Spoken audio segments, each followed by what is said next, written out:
नमस्कार, मैं हूं भूषण। आप देख रहे हैं द न्यूज 9X। आज 16 सितंबर 2020 है। 16 सितंबर 2020 की बड़ी खबरें क्या है? भारत में कोरोना संक्रमितों का आंकड़ा 50 लाख के पार हो गया।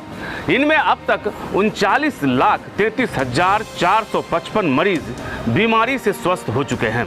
लेकिन इसका कतिपय अर्थ नहीं है कि कोरोना का कहर भारत में कम हो गया। भारत में कोरोना संक्रमण अब भी आफत बनी हुई है और मुसीबत खड़ा कर रहा है। आपको बता दें कि देश भर में अब तक 80,000 से अधिक संक्रमितों ने दम तोड़ दिया है। बीते कई दिनों से रोजाना 90,000 के करीब संक्रमित डिटेक्ट हो रहे हैं। इधर बिहार में कोरोना संक्रमितों की संख्या 1,61,000 से अधिक हो गई, जिसमें से 1,46,533 मरीज स्वस्थ हो चुके हैं। वर्तमान में 13,731 मरीज बचे हैं जिनका इलाज चल रहा है। अब अन्य खबरें। विभिन्न ट्रेनों में वेटिंग लिस्ट के प्रेशर को कम करने अथवा यात्रियों के इंतजार को खत्म करने के लिए रेल मंत्रालय ने देश में 40 क्लोन ट्रेन चलाने का शेड्यूल जारी किया है। ये क्लोन ट्रेन क्या है? क्लोन ट्रेन उस ट्रेन को कहा गया है जो सामान्यतया लंबी दूरी वाली ट्रेन के अलावा चलेगी, यानी यह अतिरिक्त ट्रेन होगी। यदि किसी ट्रेन में सीट से ज़्यादा लोगों का वेटिंग आ जाएगा तो वैसे वेटिंग करने वाली यात्रियों को क्लोन ट्रेन में एडजस्ट कर गंतव्य तक भेज दिया जाएगा। साफ कर दें कि ये ट्रेन श्रमिक और स्पेशल ट्रेन के अलावा होगी। क्लोन ट्रेन 21 सितंबर से चालू कर दी जाएगी। इसका भाड़ा हमसफर ट्रेन के लगभग बराबर होगा। पिछले 24 घंटे के दौरान बिहार में वर्षा के साथ हुई वज्रपात में कम से कम 19 लोगों की मौत हो गई। जिन जिलों से वज्रपात की घटनाएं आई हैं उनमें वैशाली, गोपालगंज, सारण, भोजपुर, रोहतास और अररिया हैं। बिहार के मुख्यमंत्री नीतीश कुमार ने मृतकों के प्रति गहरी संवेदना जताई है। मुख्यमंत्री ने मृतक के आश्रितों को 4-4 लाख का अनुग्रह अनुदान देने की घोषणा की है। अररिया में 2 अलग अलग स्थानों में ठनका से 2 लोगों की मौत हो गई। मृतकों में पुरवारी झिरवा के सदरुल और कौवा कोह के हरिलाल ततमा हैं। इस घटना से इलाका सर्द हो गया है। ठनका से मरने वालों में पटना के पालीगंज में एक 11वीं का छात्र भी है जो कोचिंग से ट्यूशन पढ़कर लौट रहा था। मृतक का नाम सुमित कुमार उर्फ सन्नी बताया गया।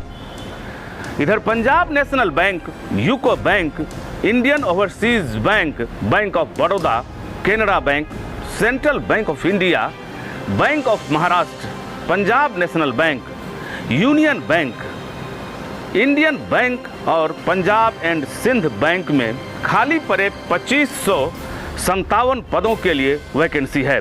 ये सभी वैकेंसी क्लर्क पद के लिए हैं। इसके लिए ऑनलाइन की अंतिम तिथि 23 सितंबर है। इसके लिए पहले प्रीलिम्स एग्ज़ाम होगी। प्रीलिम्स एग्ज़ाम 5, 12 व 13 दिसंबर को होगी। इसका रिजल्ट 31 दिसंबर तक आ जाएगा। प्रीलिम्स में पास अभ्यर्थी मेन परीक्षा के योग्य होंगे। मेन परीक्षा 24 जनवरी 2021 को होगी। इसकी विस्तृत जानकारी IBPAS क्लर्क भर्ती ने जारी किया है।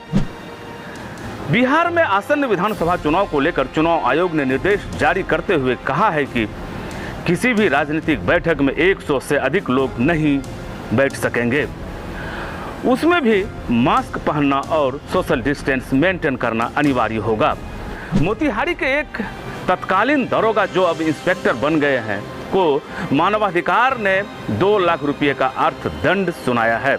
आरोप है कि हत्या के एक केस में बगैर किसी ठोस आधार के एक दंपति को जेल भेज दिया गया था।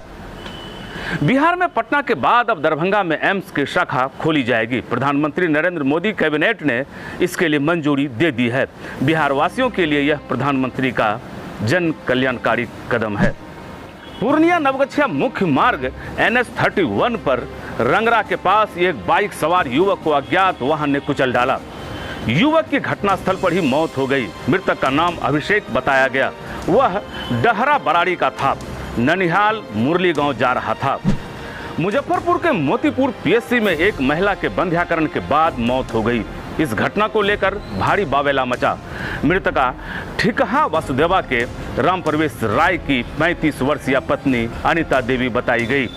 इस सिलसिले में थाने में एक मामला दर्ज कराया गया है। बिजली तार की चपेट में आने से प्रकाश नारायण सिंह की मौत हो गई। यह घटना तब घटी जब मृतक खेत में पानी पटवन के लिए बिजली तार का कनेक्शन मोटर से जोड़ रहा था। गोपालगंज जिले के भैंसही धमी टोला गांव के विश्वनाथ यादव के पुत्र बाबूलाल यादव की मौत बीमारी के कारण अरेबियन कंट्री में हो गई। वह अरेबियन कंट्री कतर में रह रहा था।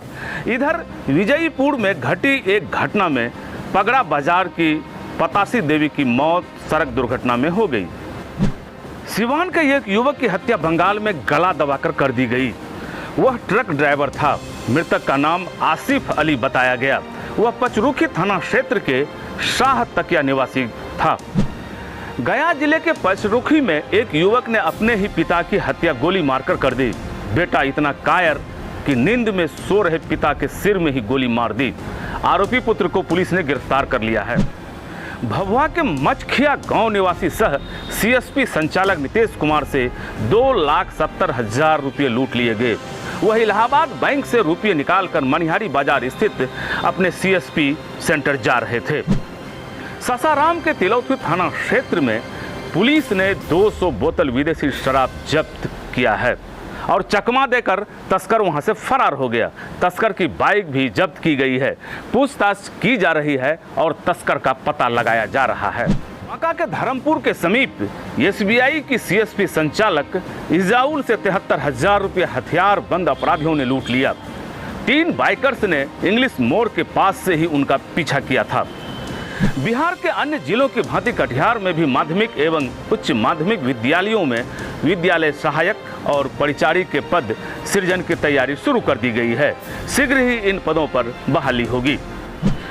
किशनगंज के कोचाधामन पुलिस ने चरपड़िया चेक पोस्ट के पास 3 अपराधियों को चाकू के साथ गिरफ्तार कर लिया। उनके पास से नकली पिस्तौल भी बरामद किए गए हैं। मधेपुरा में ममता कार्यकर्ताओं ने प्रदर्शन किया और अपनी 9 सूत्री मांगों का ज्ञापन एक चिकित्सक को सौंपा। ममता कार्यकर्ता की मांग है कि उन्हें प्रोत्साहन राशि नहीं मानदेय चाहिए। अब खबरें राजनीतिक गलियारों से। बिहार विधानसभा चुनाव से पहले बिहार को एक और सौगात केंद्र की नरेंद्र मोदी सरकार ने दी। मोदी कैबिनेट बिहार के दरभंगा में एम्स बनाने की मंजूरी दे दी है। बिहार विधानसभा के चुनावी दंगल में सभी पार्टियां लगी हैं। इसी क्रम में अब संगीत से लुभाने की तैयारी सभी पार्टी कर रही है। अभी जदयू ने नए गीत मगही में लॉन्च किया है।